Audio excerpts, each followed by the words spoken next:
नमस्कार, hot topic में आपका स्वागत है। मैं हूं अखिलेश शर्मा। 1 दिसंबर से भारत G20 देशों की अध्यक्षता संभालने जा रहा है। पूरे 1 वर्ष तक भारत G20 का अध्यक्ष रहेगा।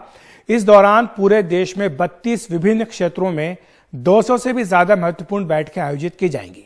आज इंडोनेशिया के बाली में G20 सम्मेलन के समापन समारोह में प्रधानमंत्री नरेंद्र मोदी को इसकी अध्यक्षता सौंपी गई है। इससे पहले G20 देशों के साझा घोषणा पत्र में रूस के राष्ट्रपति पुतिन को कहे गए पीएम मोदी के शब्दों को कि यह समय युद्ध का नहीं है, प्रमुखता से जगह दी गई है। भारतीय कूटनीतिक सूत्रों के अनुसार बातचीत और कूटनीति से विवादों को हल करने पर पीएम मोदी के जोर को तरजीह दी गई है। इसी तरह घोषणा पत्र में यह कहना कि न्यूक्लियर हथियारों की धमकी या इस्तेमाल की बात मंजूर नहीं, ये भी पीएम मोदी के आह्वान के बाद आई है। इस तरह भारत की G20 की अध्यक्षता संभालने से पहले ही यूक्रेन मसले पर एक तरह से आम राय तय कर ली गई है। इस आम राय को बनाने में भारत की बड़ी भूमिका रही है, लेकिन इधर भारत में पीएम मोदी की बातों का विरोध भी शुरू हो गया। कांग्रेस ने पीएम मोदी की बाली यात्रा पर उन्हें एक के बाद एक कई मुद्दों को लेकर घेरा है। उन्होंने कहा है कि पीएम मोदी पर विदेश में घरेलू मुद्दों को उठाने का आरोप कांग्रेस पार्टी की ओर से लगाया गया है। वहीं G20 की अध्यक्षता जैसे रूटीन मामले को अगले लोकसभा चुनाव से पहले बड़ी इवेंट बनाने की कोशिश भी कांग्रेस पार्टी की ओर से बताई गई है। और गलवान में भारतीय सैनिकों के शहादत के बावजूद चीन के राष्ट्रपति से मुलाकात पर भी कांग्रेस पार्टी ने सवाल उठाए हैं। तो एक एक करके देखते हैं कि कांग्रेस पार्टी को आखिर किन बातों पर एतराज है। तो सबसे पहले तो कांग्रेस ने G20 की अध्यक्षता भारत के संभालने को लेकर पीएम मोदी के इरादों पर सवाल उठा दिया। और पार्टी के मुख्य प्रवक्ता जयराम रमेश ने ट्विटर पर कहा कि 19 बड़ी अर्थव्यवस्थाओं और यूरोपीय संघ का G20 1999 में स्थापित किया गया था। 2008 से ही इसकी वार्षिक बैठक हर सदस्य देश में बारी बारी से होती आई है। भारत 2023 में यह वार्षिक बैठक करने जा रहा है। यह निश्चित तौर पर स्वागत योग्य है, जैसे कि पहले के वैश्विक सम्मेलनों में हुआ। इसी के साथ जयराम रमेश ने पुराने सम्मेलनों की याद दिलाई। कहा कि भारत में 1983 में 100 से भी अधिक देशों का निर्गुट सम्मेलन आयोजित किया गया था। उसके बाद यहां पर कॉमनवेल्थ सम्मेलन भी आयोजित हुआ। अब इसके बाद जयराम रमेश ये कह रहे हैं कि 2023 की बैठक का दुनिया के सबसे बड़े इवेंट मैनेजर पूरा दोहन करेंगे।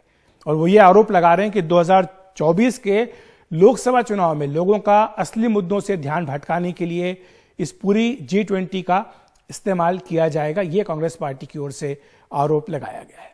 और इसी तरह से कांग्रेस ने बाली में भारतीय समुदाय की बैठक में पीएम मोदी के भाषण को लेकर भी उनकी आलोचना की है।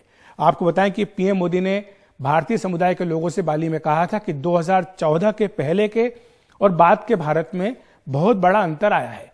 अब भारत अभूतपूर्व गति और पैमाने पर तरक्की कर रहा है।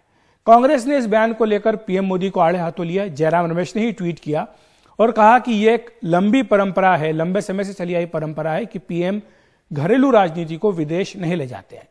यह स्वस्थ परंपरा थी जो मई 2014 के बाद तोड़ दी गई। तो इस तरह से एक एक करके लगातार आरोप लगा रही है कांग्रेस पार्टी। आपको बता दें कि बाली में बसे भारतीयों को अपने संबोधन में पीएम मोदी ने कुछ दिलचस्प आंकड़े उनके सामने रखे थे। उन्होंने बताया था कि 2014 के बाद से भारत में किस तरह के बड़े बदलाव आए हैं। उन्होंने कहा कि भारत में अब जो प्रतिमा बनती है तो वो दुनिया में सबसे ऊंची होती है। अगर भारत में स्टेडियम बनता है तो वो दुनिया में सबसे बड़ा स्टेडियम होता है। 32 करोड़ बैंक खाते भारत में खोले गए और ये जो संख्या है अमेरिका की जनसंख्या के करीब करीब बराबर है। भारत में पिछले 8 साल में 3 करोड़ घर बना दिए गए। यह ऑस्ट्रेलिया की जनसंख्या के बराबर है। 55,000 किलोमीटर नए राष्ट्रीय राजमार्ग बनाए गए। ये पृथ्वी की परिधि का 1.5 गुना है। इसी तरह आयुष्मान भारत के लाभार्थियों की संख्या अमेरिका और यूरोपीय संघ की आबादी के बराबर है। यह बात भी पीएम मोदी ने कही थी। और इसी तरह से क्या उन्होंने आगे और भी कहा है, यह भी एक बार सुन लेते हैं कि आखिर क्या उन्होंने कहा जिस पर कि कांग्रेस पार्टी को एतराज है। 2014 के पहले और 2014 के बाद के भारत में बहुत बड़ा फर्क जो है, वो जो बहुत बड़ा फर्क है वो मोदी नहीं है। वो बहुत बड़ा फर्क है स्पीड और स्केल में। आज भारत अभूतपूर्व स्पीड पर काम कर रहा है और अप्रत्याशित स्केल पर काम कर रहा है। अब भारत छोटा सोचता ही नहीं है।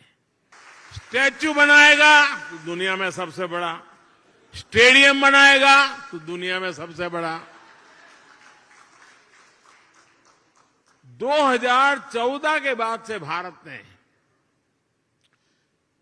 320 मिलियन से अधिक बैंक अकाउंट खोले हैं, बैंक में खाते खोले हैं।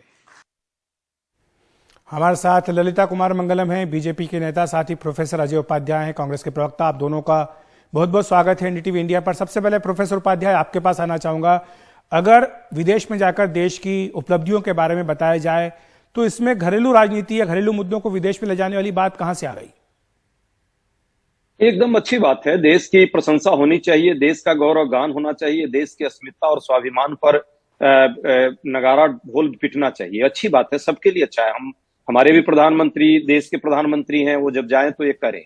लेकिन क्या ये कहां तक न्यायोचित है कि जब आप बात करते हैं तो, छोड़िए कांग्रेस और भाजपा की बात मैं नहीं करूंगा, पूर्ववर्ती सरकारों के सारे कार्यों को आप एक शब्द में खत्म कर देते हैं। इतनी कृतज्ञता आती कैसे है प्रधानमंत्री जी को?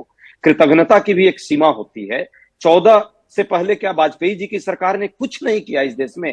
भाजपा के प्रवक्ता से मैं पूछना चाहूंगा, 14 के पहले बाकी जो सरकारें थे वो इस देश में कुछ नहीं किया। 14 से पहले क्या इस देश में कुछ हुआ ही नहीं था? क्या 14 के बाद ही ये देश बना? 14 के बाद से ही ये देश को जाना जाता है विश्व में? ये अपने आप में आश्चर्यजनक है, पहली बात। दूसरी बात, प्रधानमंत्री जी जितनी चर्चा करना है करें, लेकिन घरेलू राजनीति को विदेशी मोर्चे पर लाने का क्या औचित्य है?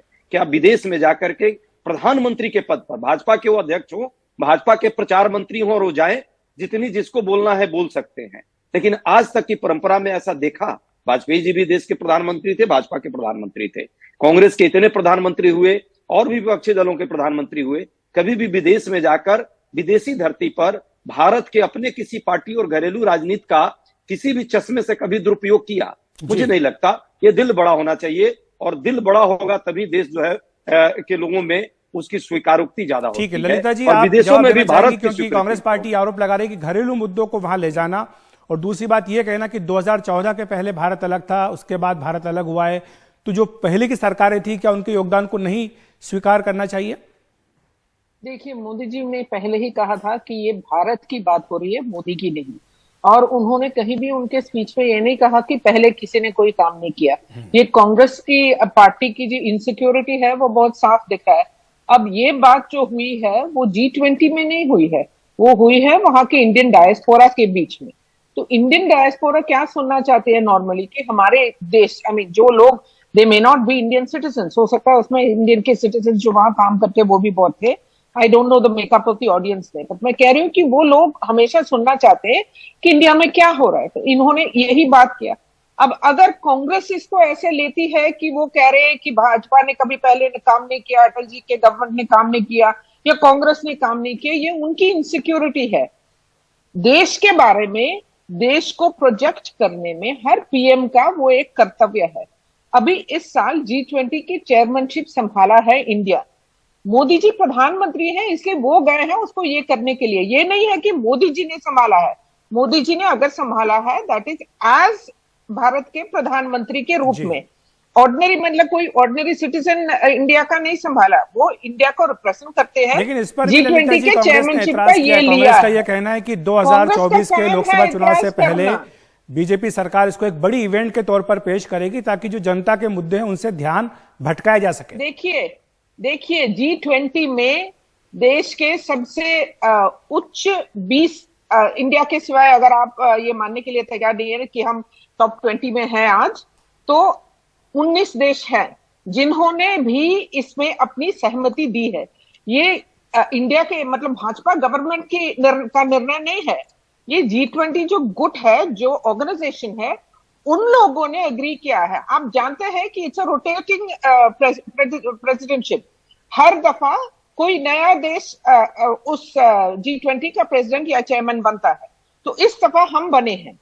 अगर 2024 की इलेक्शंस 2 साल के बाद आ रहे हैं, इसका मतलब नहीं कि 2014 में जब भाजपा आए तो हमने ये प्लान किया कि अच्छा 24 में इलेक्शंस आएंगे तो उसके लिए हम G20 का चेयरमैनशिप ले। ये बच्चों जैसी बात कर रहे हैं। ठीक है, प्रोफेसर उपाध्याय का जवाब ले लेते हैं। प्रोफेसर उपाध्याय, देश का मान बढ़ा कि एक इतने बड़े संगठन की अध्यक्षता उसे मिल रही है, इसे चुनाव से जोड़ करके देखना और ये कहना कि ध्यान भटकाने का प्रयास है, क्या ये एक तरह से पूरे इस प्रयास पर सवाल उठाने जैसा नहीं हुआ? देखिए, ये सवाल क्यों उठ रहा है और कहां से उठ रहा है? बहन ललिता जी कहीं बहुत अच्छी प्रवक्ता है, उन्होंने इस बात को स्वीकारा, भारत का है, भारत की पहचान है, भारत की दुनिया में अपनी एक साख है और ये एक दिन में नहीं बना है, इसको बनाने में कई सदियां लगी हैं, तब जाकर के भारत आज इस स्तर पर आया है।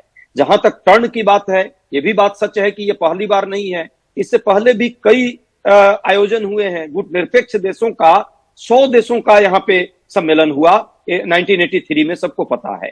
इसी तरह से कॉमनवेल्थ का तो कई बार यहाँ पे सम्मेलन हुआ, लेकिन ये पहली बार ऐसा हुआ जब भाजपा के जो फूल हैं, कमल का फूल, और भाजपा के फूल को जो है लोगों में इसमें सम्मिलित करके G20 का दिखाने का प्रयास किया जा रहा है।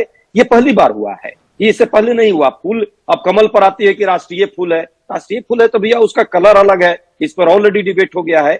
भाजपा के तौर पे इसको उभारना, प्रधानमंत्री जी देश के प्रधानमंत्री हैं, भाजपा के प्रधानमंत्री जी नहीं है। हम लोग तो ये बार बार कहते हैं। और ये जब भी भारत की उपलब्धि की बात आती है या भारत का मान बढ़ने की बात आती है तो कांग्रेस को उस पर दिक्कत हो जाती है। अखिलेश जी, कभी ऐसी दिक्कत नहीं हुई है, लेकिन जब अंतर्राष्ट्रीय मंच पर जाकर के भारत के घरेलू राजनीति को कहीं ना कहीं प्रश्न के दायरे में लाने का प्रयास प्रधानमंत्री जी के द्वारा होता है तो वो छापन होता है और उसके लिए कहीं ना कहीं हमें क्रिया प्रतिक्रिया देनी पड़ती है। या वैश्विक मंच पर का दुरुपयोग यदि व्यक्तिगत पार्टी के लाभ और हानि के दृष्टिकोण से दिया जाता है, उसमें भारत को छोटा करने का प्रयास होता है तो हमें दर्द होता है। ठीक है, मैं जाते जाते हमारा समय की कमी है, ललिता जी आपसे हमारी राष्ट्रीय पहचान अभी तो G20 सम्मेलन शुरू हुआ भी नहीं है भारत में, अभी से घरेलू विवाद शुरू हो गया है। क्या आपको लगता है कि एक साल का जो रास्ता है वो आसान रहेगा या हर कदम पर विवाद होंगे? देखिए, विवाद तो होना है, वो तो पॉलिटिक्स में स्वाभाविक है, उसमें कोई प्रॉब्लम नहीं है, विवाद तो होगा ही है। अब बात यह है कि कांग्रेस को क्यों इतनी जलन हो रही है। अब कमल की फूल की जो बात उठी है, कमल हमारा राष्ट्रीय फूल है और हमारे जो ये भगवा का रंग जो कहते हैं सैफरन कलर, वो तो हमारे फ्लैग में है। It's a colour of India. Our flags, our saffron जो स्पाइस है वो सबसे फेमस है वर्ल्ड में, कश्मीर से आता है, आप सबको पता है। तो इनको क्यों जलन हो रहा है कि इस ये पे मोदी जी वहां प्रधानमंत्री, किसी ने नहीं कहा कि कॉमनवेल्थ गेम्स नहीं हुए 1983 में, वो ये नहीं हुआ, किसी ने, उन्होंने तो इसकी बात ही नहीं की। उन्होंने सिर्फ की कि काम करने की गति बढ़ गई है, आजकल इंडियंस बड़ा सोच रहे हैं, बड़ा सपना देखते हैं। ललिता जी, माफी चाहता हूँ, बहुत सारी बातें हमने बता दी है, मैं माफी चाहता हूँ, मेरे पास समय की कमी है। आपका बहुत बहुत शुक्रिया हमारे साथ जुड़ने के लिए। प्रोफेसर उपाध्याय, आपका भी धन्यवाद हमारे साथ जुड़ने के लिए, विस्तार से समझाने के लिए कि आखिर क्या मुद्दे हैं जिनको लेकर के कांग्रेस को एतराज है। हॉट टॉपिक में वक्त एक ब्रेक का।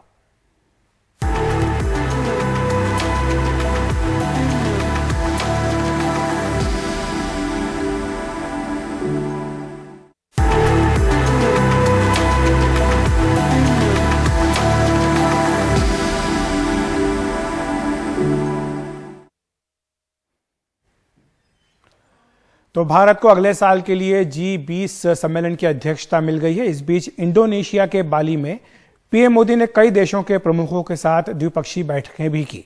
उन्होंने ब्रिटेन के प्रधानमंत्री ऋषि सुनक के साथ बैठक की, फ्रांस के राष्ट्रपति के साथ भी वो मिले हैं।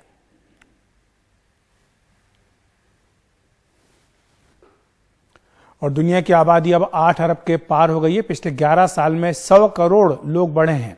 दुनिया की आधी से ज्यादा आबादी केवल 10 देशों में ही रहती है।